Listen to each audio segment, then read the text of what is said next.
اهلا بكم اعزائي المشاهدين. النهارده عندنا اوراق فراخ هنعملها بتتبيله رائعه.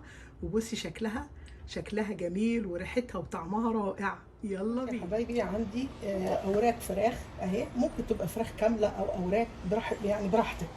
وبعد ما غسلناها حلو قوي فتحناها بالطريقه دي اهو عشان التتبيله تدخل جواها. والتتبيله هي عباره عن اهو معلقه كبيره من خلطه المشاوي، ومعلقه بابريكا، ومعلقه 7 بهارات، نص معلقه من صغيره 7 بهارات، ومعلقتين كبار فلفل اسمر، وملح، وده حبه ريحان ناشفين، ودوت ماجي.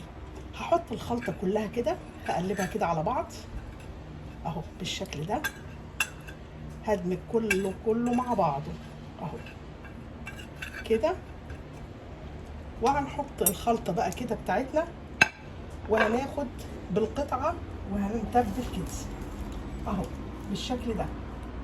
بالشكل ده يا حبايبي هنعمل كل قطع الفراخ عندنا، هنعملها اهو بالتتبيله كده، قطعه قطعه اهو.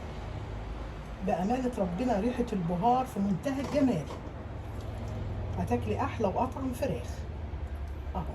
هنعمل كده، هنعمل الكميه بتاعتنا كلها بالشكل ده اهو. بعد كده يا حبايبي، بعد ما عملت الفراخ بالتتبيله الحلوه دي، عندي معلقتين زيت زيتون اهو، هرشهم عليها كده بالشكل ده اهو كده.